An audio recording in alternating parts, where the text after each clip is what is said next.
Hallelujah,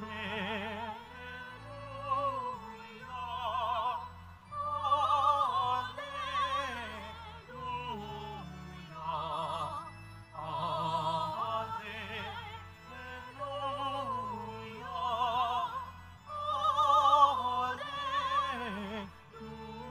hallelujah.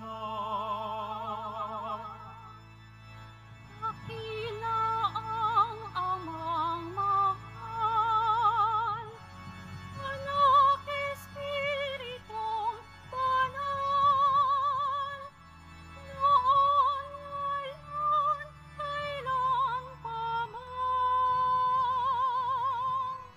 Hallelujah, hallelujah,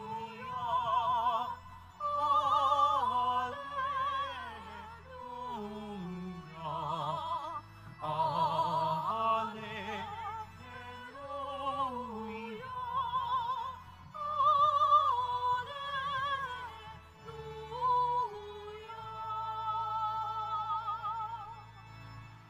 Sumainyo ang Panginoon. At sumayo rin. Ang mabuting balita ng Panginoon ayon kay San Mateo. Papuri sa iyo, Panginoon.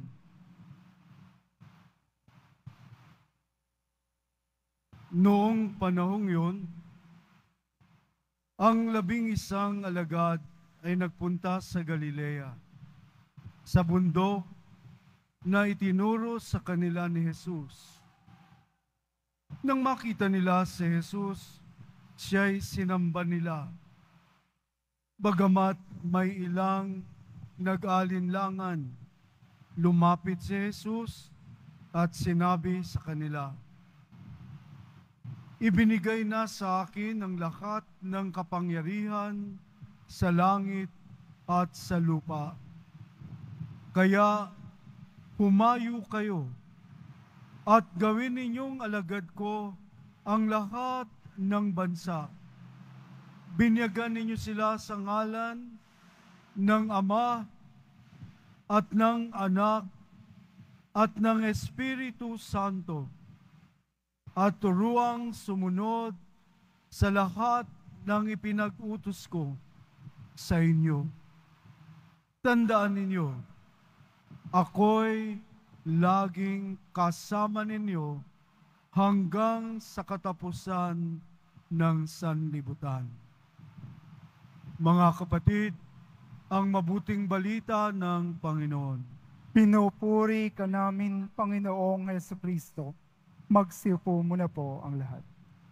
Ama, Anak, at Espiritu, ang pangako po ng ating Poong Jesus Nazareno. Sabi niya, tandaan nating lahat ngayong gabing ito. Ako'y laging kasama ninyo hanggang sa katapusan ng sanlibutan. So napakagandang pangako. Taon 33 niya ito binikas, nagpatuloy. At ito'y nagaganap po sa ating harapan mismo. Ngayon at dito sa Basilika ng ating mahal na Poong Jesus Nazareno.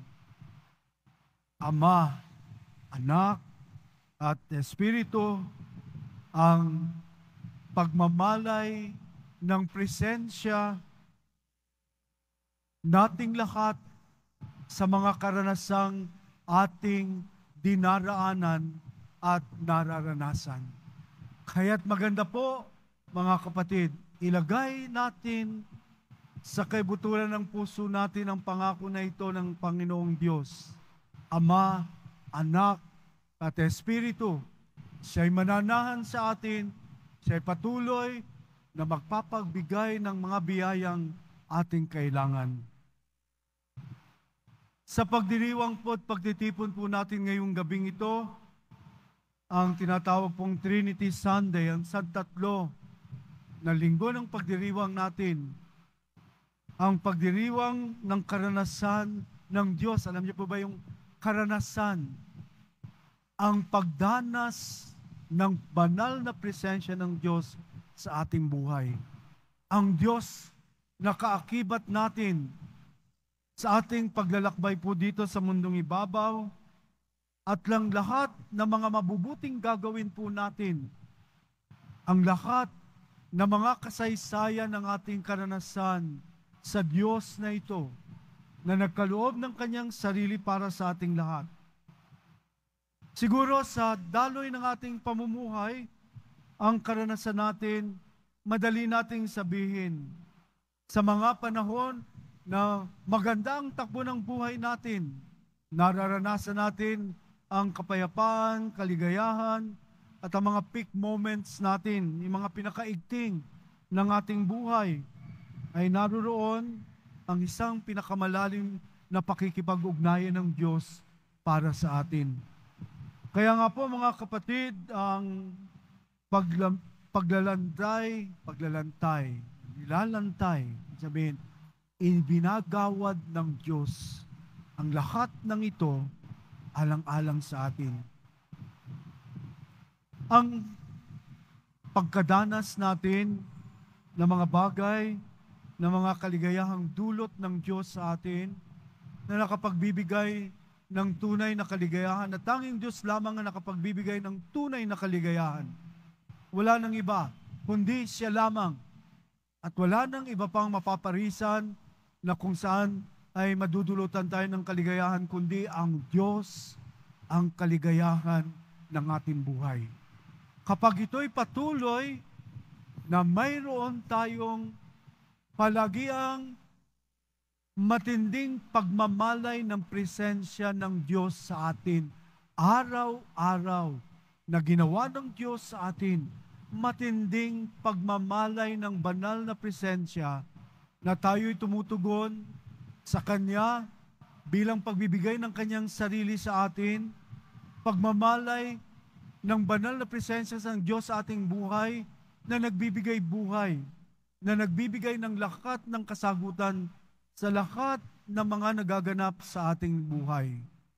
Kaya sa ating pong pagdiriwang ngayong linggong ito, ang banal na santatlo, ang mag-uugnay sa atin kung paano ang pag-iibigan ng Diyos Ama at ang Anak at ang tanda ng Espiritu Santong siyang pangakong gagabay bilang liwanag, magbibigay daan sa kaliwanagan at mga katanungan, magbibigay ng kapayapaan at kasagutan sa lahat ng ating mga katanungan. Ang sa Diyos na Santatlo, ang Santisima Trinidad, sa Kastila po Latin, lagi yan. Kung piyesta po ngayon sa balik-balik, kung saan ako bininyagan 71 years ago, ang pagdiriwang ng Santatlo sa ating buhay. Kaya mga kapatid, kung paano po ang pananahan ng Diyos sa atin, na siyang mag-uudyok sa atin upang tayo po'y sumunod sa Kanyang mga utos, upang tayo'y mabuhay. Ang Kanyang mga utos ay nagbibigay buhay. Ang Kanyang mga utos ay nagbibigay ng pag-asa kung paano tayong lahat sa paglalakbay natin, tayo'y nadadapa, nagkakasala. Ngunit ang Diyos na ito, na patuloy na nag-aalay ng Kanyang sarili, ay upang magbigay buhay, kapatawaran sa ating mga kasalanan. At ang buhay na ito, na siyang Kanyang naglikha sa atin, ay magpatuloy na magbigay buhay sa buhay na walang hanggan. Kaya't mga kapatid, kung atin pong palagi ang inaalala ang banal na presensya ng Diyos, ang tanda sa krus, ang Ama, Anak at Espiritu Santo, ay isang mabisang panalangin ng pagpapakilala na tayo ay kumikilala sa kapangyarihan ng Diyos Ama, Anak at Espiritu Santo. Saan natatagpuan ito? Sa panahon ng ating panalangin, kinikilala nating una siya, ang Santisima Trinidad, ang Ama na nagkaloob ng Kanyang anak sa atin upang tayo'y mabuhay, at ang Anak na nagkaloob ng Espiritong Banal upang tayo'y mabuhay sa kaliwanagan at kapayapaan at sa buhay na walang hanggan. Saan pa tayo? Sinasabing tayo pag dumadaan sa simbahan, kinikilala natin ang Diyos. Sa simbahang Katoliko, tayo nag-aantanda ng krus.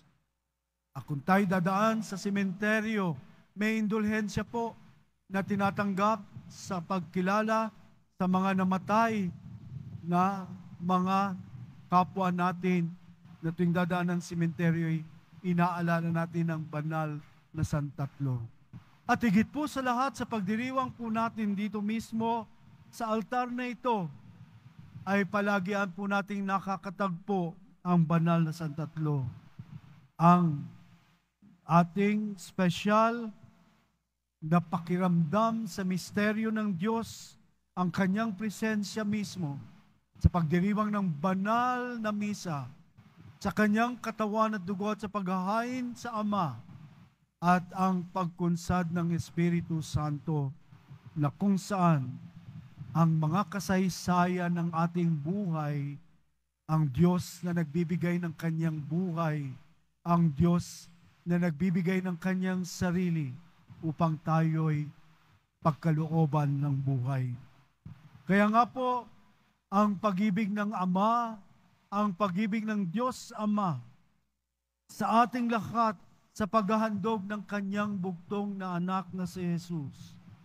At ang pamumuhay at ang kanyang kamatayan at ang kanyang muling pagbabalik. At tayo sa handog na ito ng Diyos sa ating lahat, ang kapangyarihan ng Espiritu Santo na siyang naguudyok sa atin na sambahin natin ang sa Diyos na isa na sa tatlong persona, Ama, Anak at Espiritu Santo. Kaya't sa ating po mga panalangin, hindi po masama na mag-antanda ng krus. Kaya't kung nakikita ko po sa mga fast food, natutuwa ako sa mga Katoliko na hindi nahihiya na bago kumain sa mga fast food at restaurant, buong pamilya ay kinikilala po ang Santissima Trinidad. Nagdadasal, nagpapasalamat, nagpupuri, at nagbibigay ng isang pinakamalalim na pagmamalay ng presensya ng Diyos sa hapag ng pagkain. Kaya wag po kayo mahiya, kahit sino pa ang kasama nyo, mag-antanda ng krus bilang pagkilala ng pagpupuri sa Diyos, pagpapasalamat sa lahat ng kanyang kabutihan at kagandahang loob na idinudulot ng Diyos sa atin. Mag-antanda ng krus kapag may mga taong dumadaan sa suliranin na kaya nating ipagdasal at mabigyan ng buhay ang taong dumaraan sa iba't ibang yugto ng mga pagsubok. Magpasalamat tayo sa Diyos sa lahat ng mga kaligayahang dulot niya na idinudulot sa atin bilang pagpupuri, pagluluwalhati, pagpapasalamat na ang banal na presensya ng Diyos sa atin ay lalong kumikinang, tumitindi, nagniningas, at higit sa lahat, buhay na nananahan ang Diyos sa ating puso, sa ating kaluluwa.